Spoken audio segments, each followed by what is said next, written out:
...21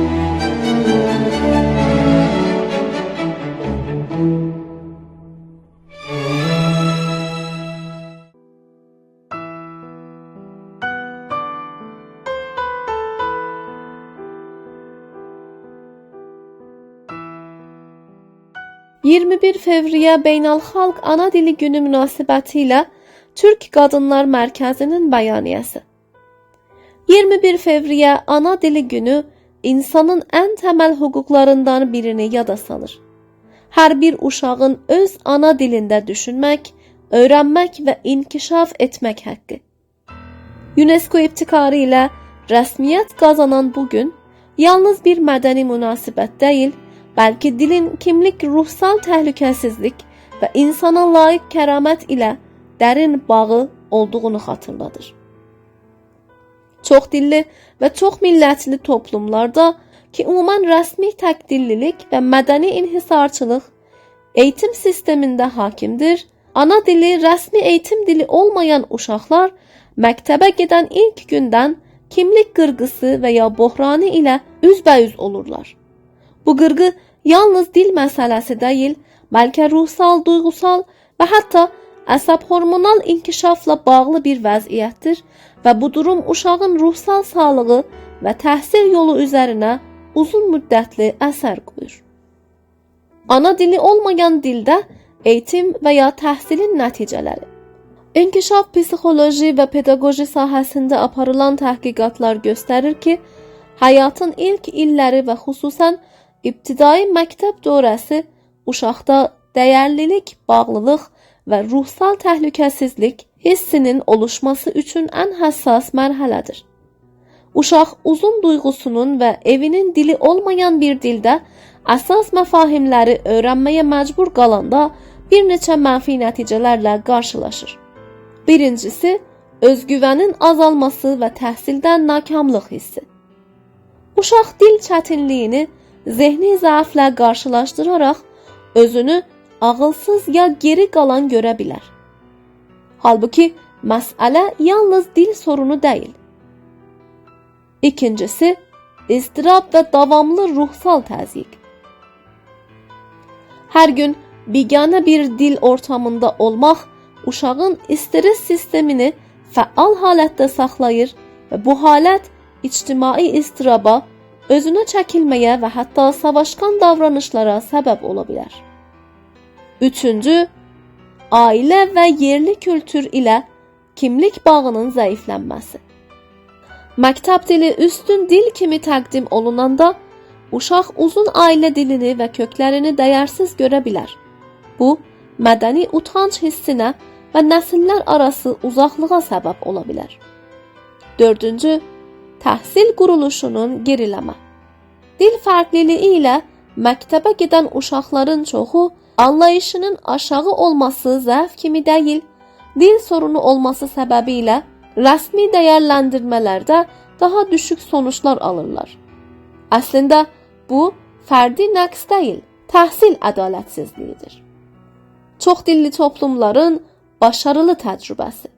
Modern və federal ölkələrin təcrübəsi göstərir ki, çoxdillilik təhdid deyil, bəlkə ictimai sərmayədir. Misal üçün, Kanadanın təlim siyasətləri və yerli dillərə himayə, ölkə miqyasında rəsmi 2 dil ilə yanaşı İngilis və Fransa dilləri birlikdə yaşamın başarılı nümunəsini yaratmışdır. Təhqiqatlar göstərir ki, ana dilində ibtidai təlim alan uşaqlar bir sonraki addımlarda ikinci dildə də daha üstün sonuçlar göstərirlər. Hindistanda geniş dil çeşitliliğine baxmayaraq bir çox əyalətdə çoxdilli təlim uygulanır və ana dilində tədris mədrəsəni tərk etmə oranını azaldır və müşarikətin artmasına səbəb olur. İskandinaviya ölkələri də bu sahədə başarılı örnəklər sunur. İskandinaviya ölkələrində də rəsmi dildən əlavə azınlıq dilləri rəsmiyyət qazanmış və uşaqlara ana dilində tamamlayıcı təlim haqqı verilmişdir. Bu siyasətlər kültürel imtiyaz deyil, uşaq hüququ və eğitim ədalət çərçivəsində tərif olunmuşdur. Bu təcrübələr göstərir ki, çoxdillilik milli birləşim üçün təhdid deyil, əqlani müdiriyyət ilə ictimai həmrəyliyin güclənməsinə xidmət edər. İranda çoxmillətlilik və inkar məsələsi.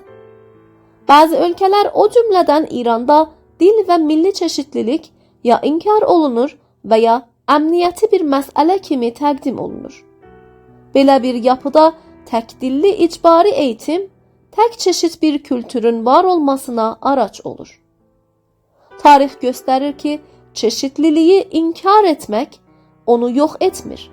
Bastırılmış çeşitlilik yığınlaşmış və həll olmayan məsələyə dönüşür, elə ki, güvənsizlik, ictimai ayrılış və siyasi toqquşmaları dərinləşdirir. İranın çox dilli və çox kültürlü olma gerçəyi tarixi və inkar olunmaz bir həqiqətdir. Bu həqiqəti görməməzlikdən gəlmək, kül altında od yaratmaq kimidir. Ana dili uşağın haqqıdır. Bilimsel uşaq hüququ prensiplərinə görə hər uşaq uzun dilinə və kimliyinə ehtiram olunan mühitdə təlim almaq haqqına sahibdir. Ana dili yalnız irtibat aracı deyil, insanın ruhsal evidir. Uşağı bu evdən məhrum etmək toplumun ruh sağlığına dərin və gizli zərər vurar. Türk Qadınlar Mərkəzi buna inanır ki, doğulduğu gündən ana dilində danışmaq və ana dilində təlim almaq ibtidai illərin ilk illərindən bilimsel, eğitimsel və əxlaqi bir zərurətdir. Bu məsələ pedaqoji və uşaq psixoloqların uzmanlıq sahəsinə aiddir. Bununla birgə ana dilində eğitim məsələsi təkcə eğitimi deyil, eyni zamanda hüquqi və siyasi boyutları da öz içine alır. Çünki ana dilində eğitim toplumun kültürel və cəmi hüquqların bir hissəsi hesab olunur və ümumi siyasətləşməni tələb edir.